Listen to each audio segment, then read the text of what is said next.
एक बहुत ही प्यारा फिनोमिनन, बहुत ही काम की थ्योरम,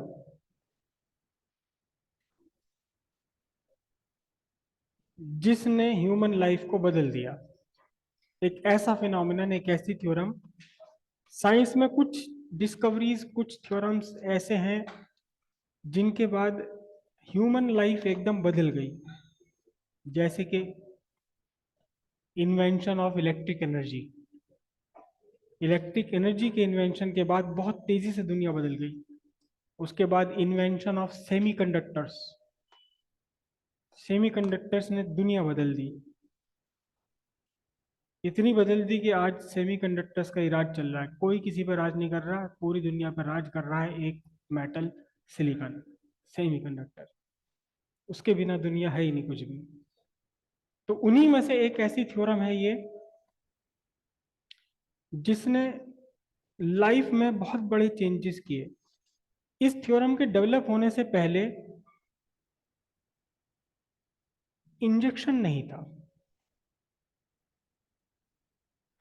किसी को अगर बॉडी के अंदर डायरेक्ट मेडिसिन एंटर करनी है तो उसका एक तरीका हुआ करता था कि कहीं पर कट लगाया, गहरा, मतलब खोद दिया, और फिर उसमें दवाई डाल दी। अब वो ब्लड भी निकल रहा है, दवाई भी थोड़ी बहुत अंदर जाती होगी, खैर। लेकिन बर्नौलीज थ्योरम के बाद इंजेक्शन डिस्कवर हो गया। और हमेशा से ही, जब से ह्यूमन सिविलाइजेशन डेवलप हुआ है, ह्यूमंस की इच्छा रही है। कुछ इच्छाएं ऐसी जो ह्यूमंस की अभी भी हैं,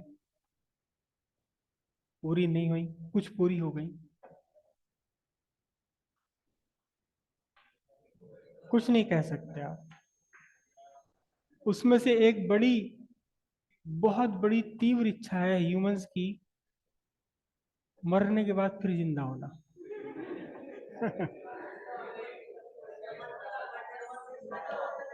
या फिर, या फिर मरना ही ना पड़े। इच्छा है ये, और संभव है। कुछ नहीं कहा जा सकता आगे। संभव है कि कोई इंसान मरे ही ना, उसकी बॉडी चेंज होती रहे और ब्रेन और बाकी सब कुछ चलता रहे हमेशा के लिए। संभव है, कुछ भी असंभव नहीं है। ऐसी एक इच्छा थी पहले से ही, हमेशा से ही, हवा में उड़ने की इच्छा, जो अब सब पूरी कर चुके हैं, सब पूरी हो चुकी है। तो हवा में उड़ने की इच्छा, हवा में उड़ने की इच्छा बहुत प्रबल थी। और सबसे पहले तो चिड़ियों को ही देखते थे।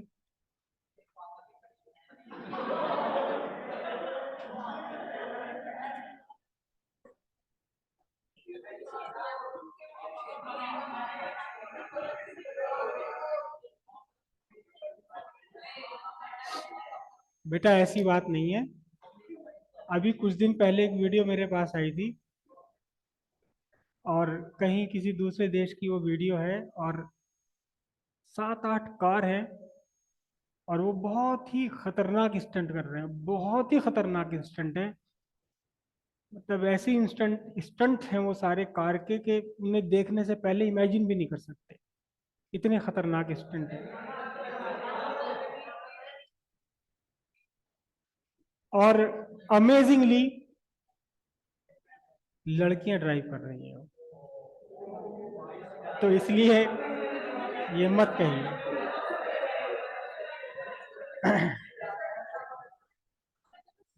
कार के बाहर, कार की छत पर इधर उधर लड़के स्टंट कर रहे हैं, और ड्राइविंग सीट पर लड़कियां हैं सारी। और बड़ी गजब की ड्राइविंग है, बहुत ही गजब की ड्राइविंग है।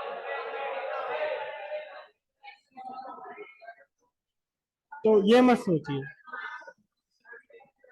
हाँ जी, तो एक इच्छा थी इंसान की, बहुत अ, सैकड़ों साल पहले से, कि हवा में उड़ सके पक्षियों की तरह। और पक्षियों के उड़ने का ऑब्जर्व करते थे, लेकिन उड़ पाते नहीं थे कोई भी।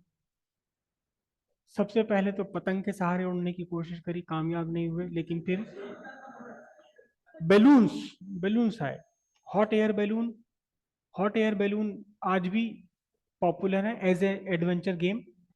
आप सब देखते हैं हॉट एयर बैलून। लेकिन अब से 150 साल पहले, 200 साल पहले जो हॉट एयर बैलून थे वो उस कैटेगरी के नहीं थे जितनी कैटेगरी के अब है। फ्यूल इतना एफिशिएंट फ्यूल डेवलप नहीं था। आज तो बहुत एफिशिएंट फ्यूल है। थोड़े सी फ्यूल से बहुत सारा हीट प्रोड्यूस हो जाती है। तो हॉट एयर बैलून के बाद में फिर हाइड्रोजन बैलून से उड़ना शुरू किया, क्योंकि हाइड्रोजन ठंडी में भी हल्की है एयर से। हाइड्रोजन लाइटेस्ट गैस है, एयर से बहुत हल्की है।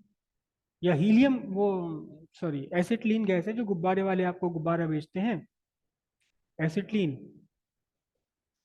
वो एयर से हल्का है, तो इसलिए हवा में उड़ जाता है। ठंडी भले ही है लेकिन तब भी उड़ता है। तो हाइड्रोजन गैस को लेकर के एयरशिप डेवलप हुए, लेकिन वो भी सफल नहीं हुए, क्योंकि हाइड्रोजन साथ साथ बहुत ही जबरदस्त इनफ्लेमेबल गैस है। आग लग जाया करती थी आसमान में, ये सब मर जाते थे।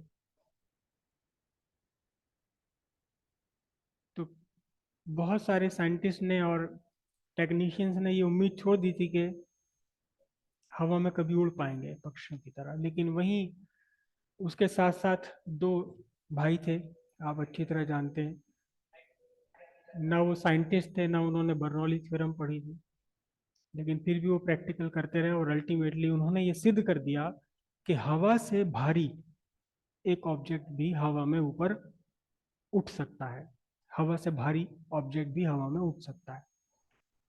वो जानते नहीं थे, लेकिन आज जो हम एरोप्लेन देख रहे हैं, वो आज भी वो एरोप्लेन, उनके पीछे का सारा फिनोमिनन, सारी फंक्शन, सब कुछ वही है जो राइट ब्रदर्स करके गए हैं। राइट ब्रदर्स ने जो एरोप्लेन का डिज़ाइन बनाया था, आज भी वही डिज़ाइन है एरोप्लेन का। मॉडिफिकेशन होते चले गए, बड़े होते चले गए, और ज़्यादा सुरक्षित हो गए अब। तो उन्होंने एरोप्लेन को हवा में ऊपर उठा दिया, जबकि एरोप्लेन बहुत भारी था। आज कितने भारी होते हैं एरोप्लेन, आप जानते हैं? एरोप्लेन का एक इंजन ही 4,000 किलो का एक इंजन होता है। और ऐसे ऐसे 12 इंजन तक भी लगे हुए होते हैं। आप सोचिए पूरा प्लेन कितना भारी होता है, लेकिन वो आराम के साथ हवा में उड़ जाते हैं। हवा में उड़ जाते हैं आराम के साथ में। तो एक थ्योरम जिसने एरोप्लेन का उड़ना मुमकिन किया, इंसान का उड़ना मुमकिन किया, और इंजेक्शन बना दिया। दोनों चीजें अलग अलग हैं, लेकिन एक ही प्रिंसिपल पर है। यही हम करने की कोशिश करते हैं। हालांकि मैं कुछ और भी आपको आज दिखाना चाहता था, लेकिन वो मुझे याद नहीं रहा बनाने के लिए, घर जाके बनाना पड़ेगा।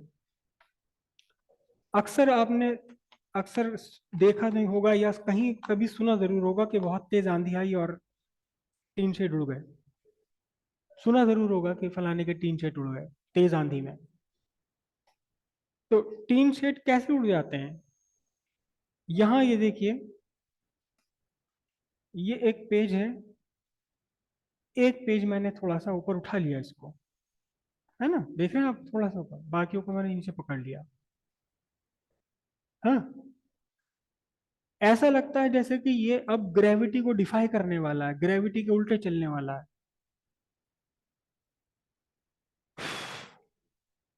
ये कहाँ जा रहा है? हवा में ऊपर क्यों उठ रहा है? इसे तो उठने के लिए तो कोई फोर्स ऊपर से लग नहीं रही।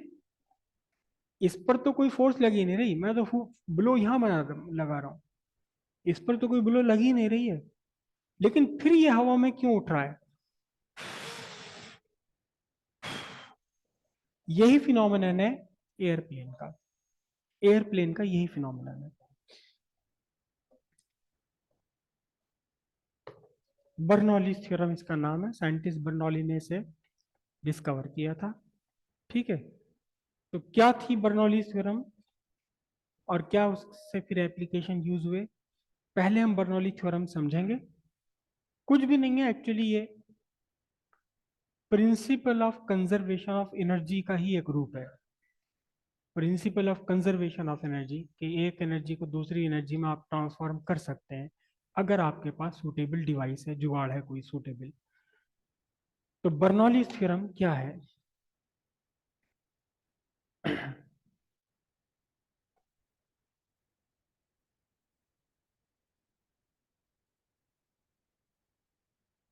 Bernoulli's, LLIES, Bernoulli's theorem. अब ये बर्नौलीज थ्योरम क्या है, लिखेंगे इसे बाद में, पहले हम इसे समझ लेते हैं। पूरी की थ्योरम, पूरी की पूरी थ्योरम समझ लेते हैं कि क्या है ये। एक आपका स्ट्रीमलाइन फ्लो है, ये स्ट्रीमलाइन फ्लो है, ट्यूब ऑफ फ्लो बनाइए, ठीक है। इसके दोनों क्रॉस सेक्शनल एरिया डिफरेंट है, दोनों क्रॉस सेक्शनल इसके क्या है, different area of cross section है। एक ये ट्यूब है, ट्यूब का एक सिरा जिस पर क्रॉस सेक्शनल एरिया है कैपिटल ए, या ए वन लिख दो इसको। दूसरे एंड पर ट्यूब का क्रॉस सेक्शनल एरिया छोटा है, कितना, A2। और यहां आपको क्लियरली विजिबल है A1 is greater than A2, ठीक है। और ये ट्यूब अर्थ सरफेस से कुछ हाइट पर है, अर्थ सरफेस से कुछ हाइट पर है, ये आपकी नॉर्मल अर्थ सरफेस। इसका जो सेंटर ऑफ ओपनिंग है ये अर्थ सरफेस से H1 हाइट पर है, और सेंटर ऑफ अदर ओपनिंग ये अर्थ सरफेस से H2 हाइट पर है। यहां आपको क्लियरली विजिबल है H1 is less than H2। और इस पूरी की पूरी ट्यूब ऑफ फ्लो में, स्ट्रीम लाइन ट्यूब में लिक्विड का फ्लो है। यहां से लिक्विड एंटर कर रहा है एट ए स्पीड V1, और यहां से लिक्विड बाहर निकल रहा है एट ए स्पीड V2। क्योंकि यहां आपने बनाया है, क्योंकि आपका A1 ग्रेटर देन A2 है, hence by the principle of, क्या था वो, कंटिन्यूटी। क्योंकि A1 ग्रेटर देन A2 है तो इसका सीधा मतलब है V2 greater than V1। Larger speed पर बाहर निकलेगा क्योंकि वहां क्रॉस सेक्शनल एरिया डिक्रीज हो गया है। लिक्विड की या किसी भी फ्लूइड की प्रॉपर्टी है कि वो हाई प्रेशर से लो प्रेशर की तरफ को मूव करता है। अगर आपने लिक्विड को यहां से मूव कराना है, ये क्रॉस सेक्शनल को मैं लिख देता हूं, ये क्रॉस सेक्शन है X और ये क्रॉस सेक्शन है आपका Y। अगर आपको लिक्विड को मूव कराना है X से Y पर, तो फिर सीधी बात यह है कि X एंड पर आपका प्रेशर लार्जर होना चाहिए, और यहाँ Y एंड पर आप प्रेशर कम होना चाहिए। तो जिस प्रेशर से आपने यहां लिक्विड को पुश किया है into into the end A, x into the end x, यहां आपका प्रेशर ऑफ लिक्विड है, यहां प्रेशर ऑफ लिक्विड है P1। और लिक्विड को बाहर निकलना है तो बाहर की एयर को हटाकर निकलना पड़ेगा। यहां प्रेशर है आपका कितना, लिक्विड का, जिसके अगेंस्ट लिक्विड बाहर निकल रहा है वो प्रेशर है P2। और क्योंकि आपने लिक्विड का फ्लो मेंटेन करा है कहां से, X से Y की तरफ, तो निश्चित रूप से P1 must be greater than P2, तभी लिक्विड का फ्लो होगा from higher pressure to lower pressure. Clear है यहां तक? हम्म, ये तो हुई अभी इसकी पैरामीटर्स। अब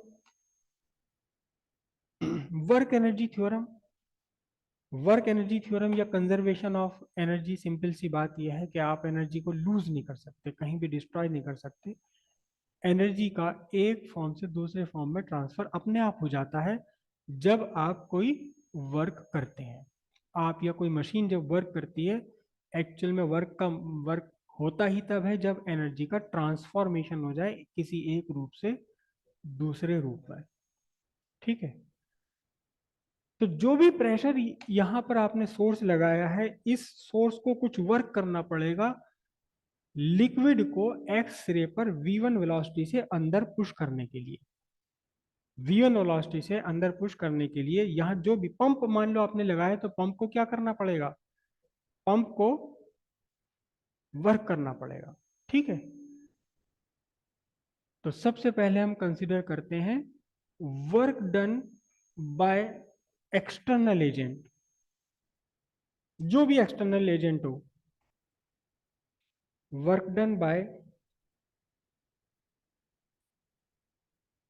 external agent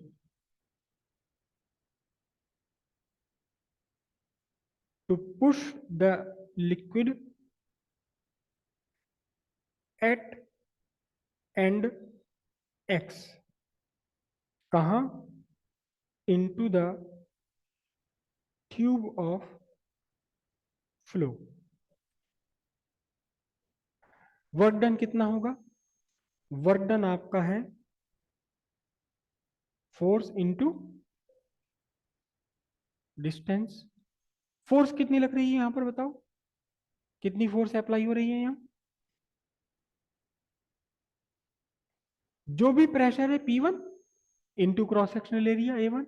force is equal to pressure into area, pressure equal force upon area. तो फोर्स कितनी लग रही है, P1 into A1।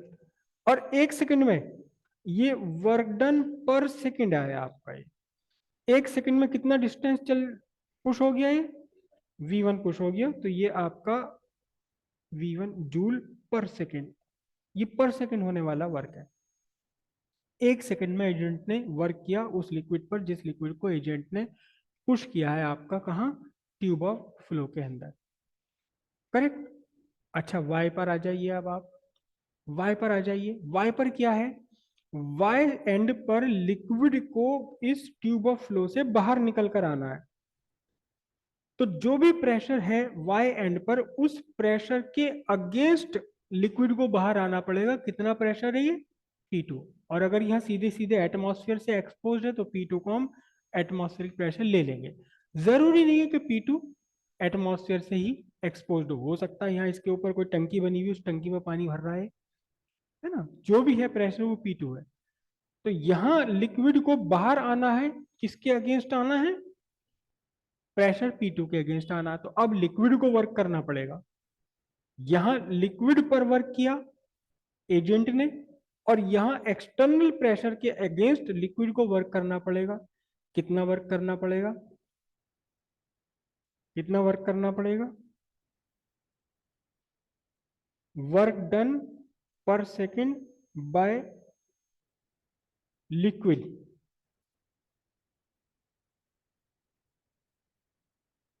To come out of tube of flow against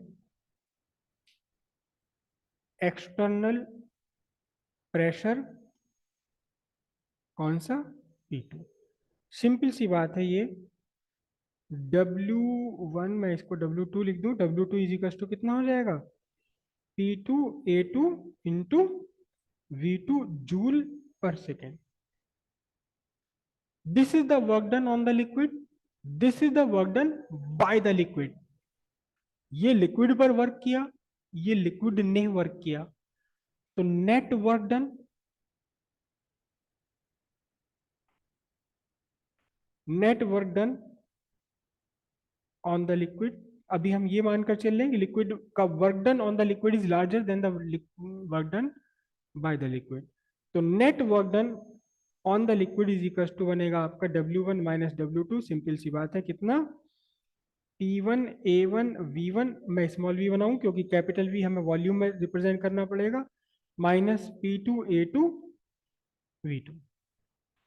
ये आपका नेट वर्क डन हो गया, net work done on the liquid, ये नेट वर्क डन। इसे आगे यूज करेंगे हम फॉर्मूले को।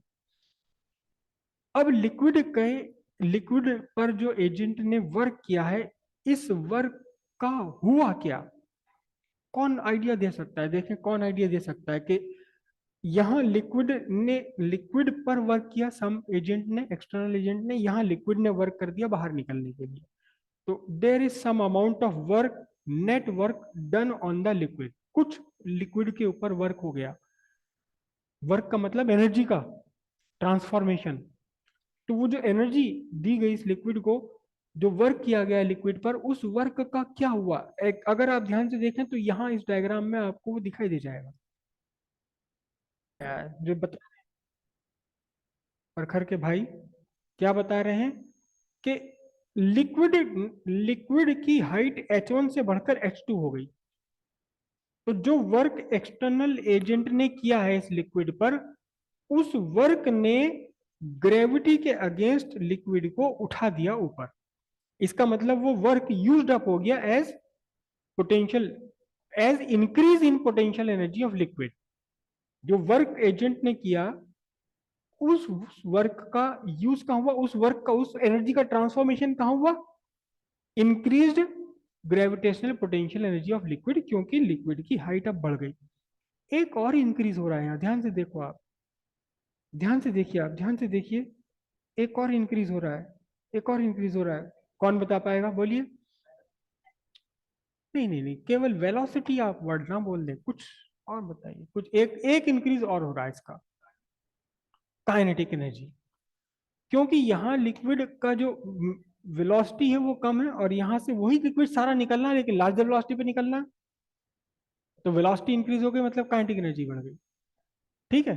तो अब यहाँ सिंपल सी बात है बिल्कुल, कि जो भी एक्सटर्नल एजेंट है, पंप है, ये है, वो है, कोई भी है, या आप हैंड पंप से, जो भी एक्सटर्नल एजेंट है, उस एजेंट ने कुछ वर्क किया लिक्विड पर, और उस वर्क का दो जगह ट्रांसफॉर्मेशन हो गया।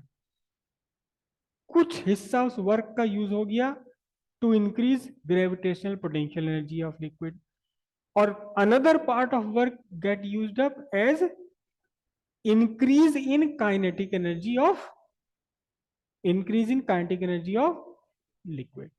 ठीक है। पर सेकंड जितना भी पानी उठ रहा है, या पर सेकंड जितना भी पानी, जितना भी लिक्विड बाहर निकल रहा है, पैनी वर्ड में गलत बोल रहा हूं। तो अब हम क्या करेंगे, सिंपल सा फिनोमेनन यूज करेंगे। क्या सीधा सीधा लिख दूं मैं, क्या आंसर मतलब सीधे लिख दूं?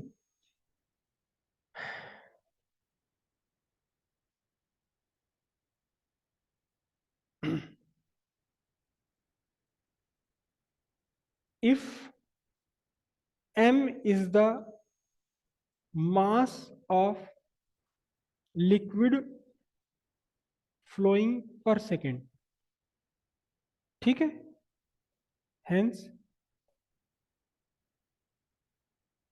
increase in potential energy of liquid कितना हुआ, mgh2 माइनस mgh1 जूल पर second, and increase in kinetic energy of liquid कितना बनेगा, half m v2 square minus half m v1 square joule पर सेकेंड। ठीक है। और फिर हम क्या कहेंगे, this increase in energy is at the cost of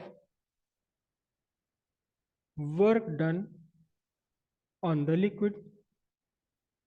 जो लिक्विड ने, लिक्विड पर वर्क हुआ है, नेट वर्क डन, उसी का रूप है ये increase in energy. Work done कितना है, ये रहा वर्क डन, कितना है work done, P1 A1 V1 minus P2 A2 V2 equals, एक तो इंक्रीज इन पोटेंशियल एनर्जी कितनी, mgh2 minus mgh1 plus increase in kinetic energy half m v2 square minus half m v1 square. ठीक है। अब इसमें जो है कुछ करने के लिए ज्यादा है नहीं, वन वन वन वाली तो क्वांटिटी में ले लूं एक side, P1 A1 V1 plus mgh1 plus half M, इसे दूसरी साइड ले लें, P2A2V2 plus MgH2 plus half MV2 square. ये तो बात बनी आपकी दो क्रॉस सेक्शंस पर, जिसमें आपने दो क्रॉस सेक्शन कंसीडर किए हैं। कौन कौन से क्रॉस सेक्शन कंसीडर किए हैं? एक तो एक्स और एक वाई।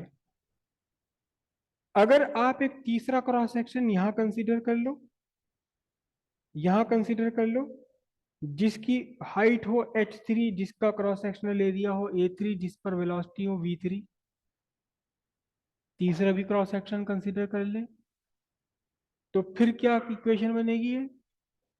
फिर क्या इक्वेशन बनेगी है?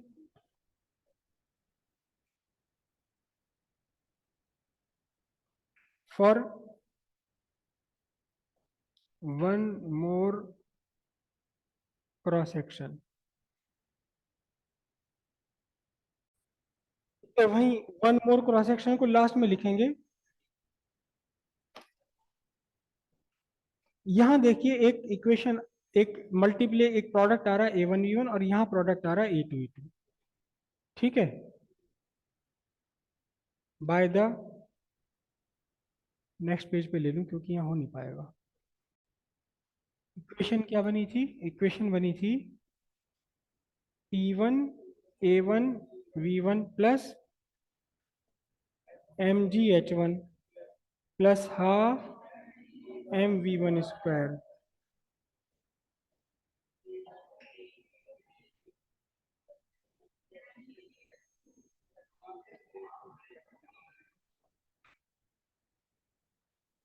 ठीक है, अब यहां देखिए,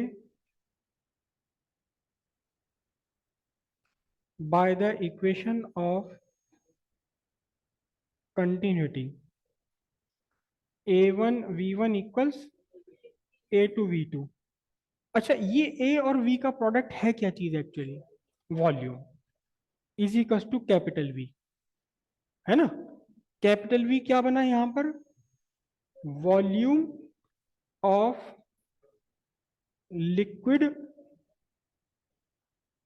फ्लोइंग पर सेकेंड। तो यहां A1V1 और A2V2 को कैपिटल V से सब्स्टिट्यूट कर दें हम। P1V plus MgH1 plus half MV1 square equals P2V plus MgH2 plus half MV2 square. अब ये इक्वेशन बनी क्रॉस सेक्शन एक्स और वाई के लिए। ठीक है, पूरी इक्वेशन को जरा m से डिवाइड कर दें, divide by mass m।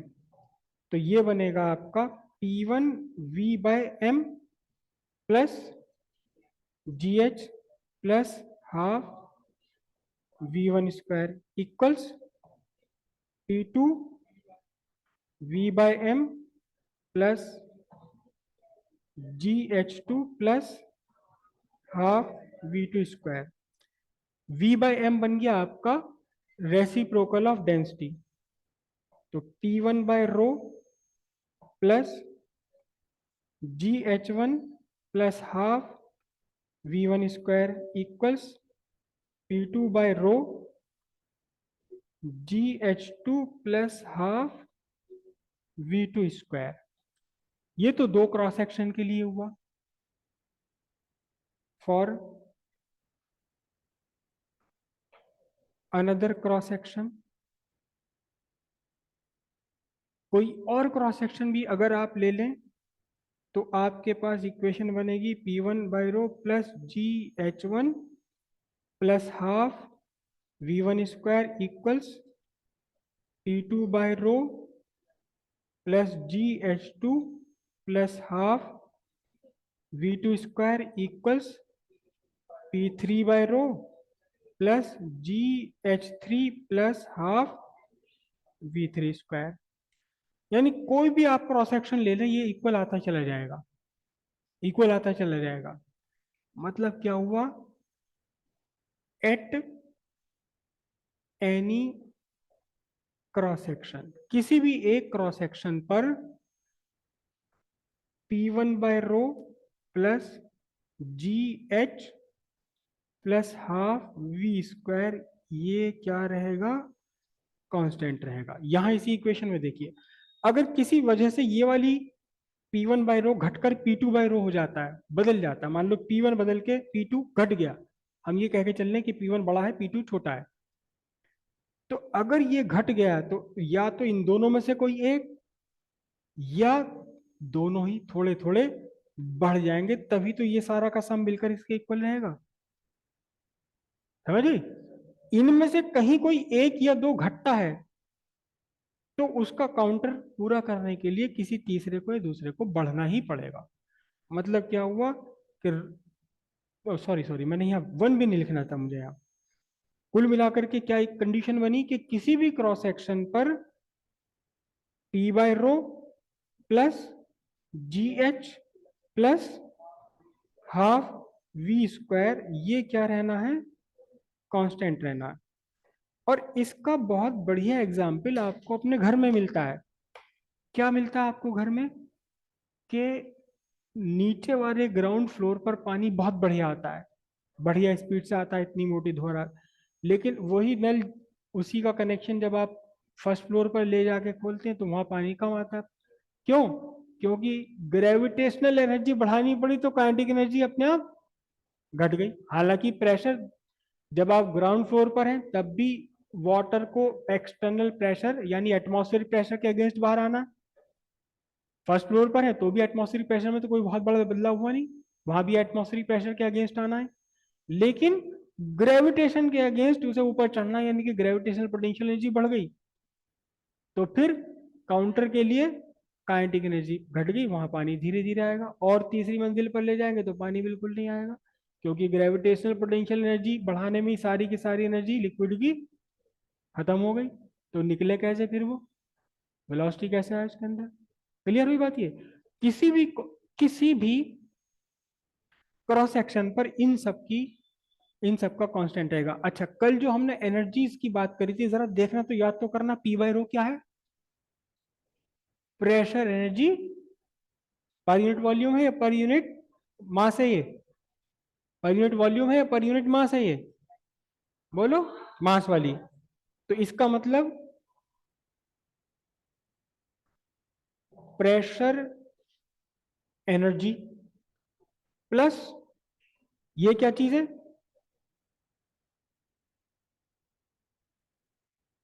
Gravitational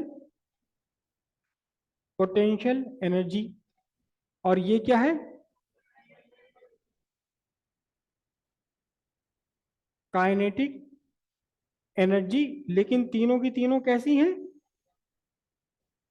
पर यूनिट मास रिमेन्स कांस्टेंट। यही है क्या चीज, बर्नौलीज थ्योरम। इसी का एक रूप आप और बदल सकते हैं, क्या बदल सकते हैं इसी का एक रूप, पर यूनिट वॉल्यूम में ले लीजिए आप इसे। पर यूनिट वॉल्यूम में लेने का मतलब ये है कि इस पूरी इक्वेशन को आप रो से मल्टीप्लाई कर जाइए, तो रो से जैसे ही मल्टीप्लाई करेंगे तो क्या बनेगा, T plus rho G H, rho से मल्टीप्लाई हो गया ना, plus half rho V square equals constant. तो ये क्या बनी आपकी, pressure energy per unit volume plus gravitational potential energy per unit volume plus kinetic energy per unit volume equals constant.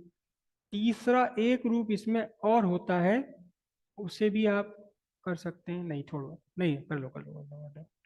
इसे पूरी इक्वेशन को जी से आप डिवाइड कर जाओ, किसे डिवाइड कर जाओ, जो पर यूनिट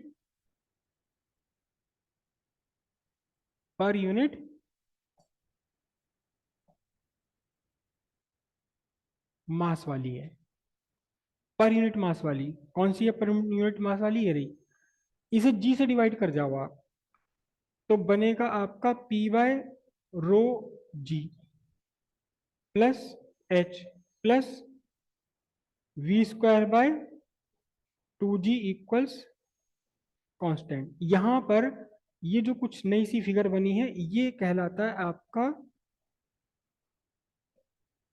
प्रेशर हेड। ये कहलाता है ग्रेविटेशन हेड। और ये कहलाता है आपका वेलोसिटी हेड। ये सब मिलकर क्या, कांस्टेंट। तो किसी भी क्रॉस सेक्शनल एरिया पर तीन तरह से आप बर्नौली थ्योरम कह सकते हैं। क्या, pressure energy, the sum of pressure energy, gravitational potential energy, kinetic energy per unit mass remains constant. या आप कह सकते हैं pressure energy, gravity, sum of pressure energy, gravitational potential energy and velocity per unit volume remain constant. या आप कह सकते हैं the sum of pressure head, gravitation head and velocity head remains constant. अगर ये हेड बढ़ेगा, सीधी बात है, हमारे तीसरी मंजिल पर एच की वैल्यू बढ़ गई, प्रेशर तो वही का वही है, तो फिर वेलोसिटी हेड अपने आप ही क्या होगा, कम हो जाएगा। ग्रेविटेशन हेड बढ़ेगा तो वेलोसिटी कम हो जाएगी, नीचे आओगे तो ग्रेविटेशन हेड कम होगा, वेलोसिटी हेड आपका बढ़ जाएगा। ये है आपका पर यूनिट वॉल्यूम वाली। कौन सी इक्वेशन है ये,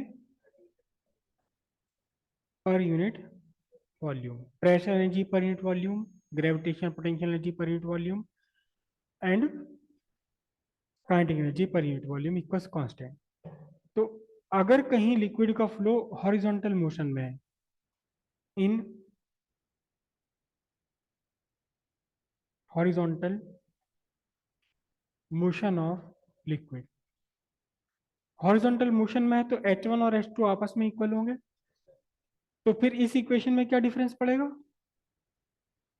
कोई डिफरेंस नहीं पड़ेगा, पड़ेगा H यहाँ से हट जाएगा। क्योंकि जब हम यहाँ इस इक्वेशन में H1 और H2 दोनों ही आप H ले लोगे, यहाँ इस इक्वेशन में आ जाओ, H1 और H2 दोनों ही H है आपके पास, सेम है, तो फिर यहाँ से कैंसिल हो जाएंगे ना ये। तो अल्टीमेटली आपकी इक्वेशन क्या बचने वाली, इक्वेशन बचने वाली आपकी P plus half rho V square equals constant. ठीक है। या इसे दो अलग अलग क्रॉस सेक्शन पर आप इसे इक्वेशन को लिखें, तो P1 plus half rho V1 square equals P2 plus half rho V2 square. सीधी बात है, अगर P1 ग्रेटर देन P2 है तो सिंपल सी बात है V2 is less than V1। अगर P1 बड़ा है तो इसके साथ में, नहीं उल्टा लिख दिया मैंने, तो उल्टा लिख दिया, तो इससे रिजल्ट आपका निकलेगा क्या, V2 ग्रेटर देन V1। जहां प्रेशर कम होगा वहां अपने आप वेलोसिटी बढ़ जाएगी। क्लियर है इतनी बात, लिख लीजिए। लेकिन ये इक्वेशन केवल किसके लिए, जब आप कंफर्म हो के मोशन हॉरिजॉन्टल है,